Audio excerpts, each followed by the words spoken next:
Welcome back to Good Morning Vail. We are joined by Peter Suneson from Walking Mountains, I think one of the most unique places in the valley. How are you this morning? I'm doing well. How are you? Good. You ready to get on the hill today? I am. I'm ready to get back out there. But I thought I would bring something in. I saw something on snowshoes yesterday, so I thought I would bring it in and talk about it. Let's do it. What do you got? So we were out on the trail and we noticed a trench, maybe shoulder width wide, all the way to the to the ground, just plowing through the snow, and it looked like a hallway through the snow. That must have been an elk. I bet. So we figured, last time I was in 2 weeks ago, we were talking about how some animals migrate. Elk are one of those migrating animals. So it's probably moving down, and I thought we would bring in some artifacts from an elk. Very cool.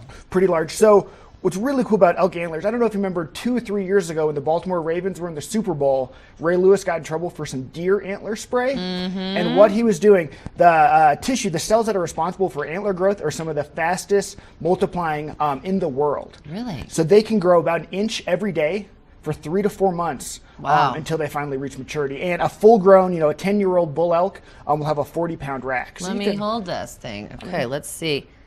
We can All curl right. that. How cool is that? You can curl it. So that's probably 20 pounds. Curl it. Yeah, why not? How does it look on my head? I don't have any lights. I like it. I'll just pretend like I've got these You on. look like the yeah. I need the second one. The reindeer from Right. Charlie Brown's Christmas. There you go. And so, huge animals. We've got their skull. You can see their giant teeth. And what they're out there doing now is they're browsing on all those twigs that are still exposed. We've got, Sure. I don't know how many feet of snow we got last night, but there are still some twigs exposed. So they're out there munching on that. It's nice. And the elk are so beautiful to watch. And they're typically in herds. I mean, right? Tell us about that. Absolutely. So we actually in Colorado have the largest elk herd in the world, about 280,000 individuals in Colorado. Early 1900s, there were an estimated 10 million elk in North America.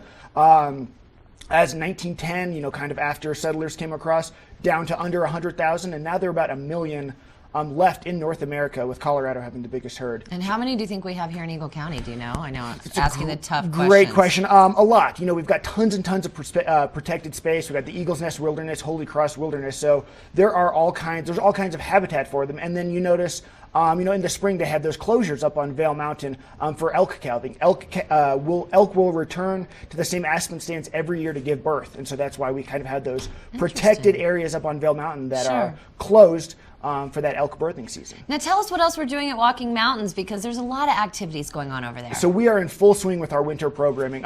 Daily nature walks up at the Nature Discovery Center up at Eagle's Nest, also at our campus in Avon. We are going to be closed for Christmas Day up at the Nature Discovery Center and at our Avon campus. But our Earth Keepers and Nature Hikes programs are back in full swing. So we've got our early childhood programs rolling next week, and then our guided snowshoes every Thursday.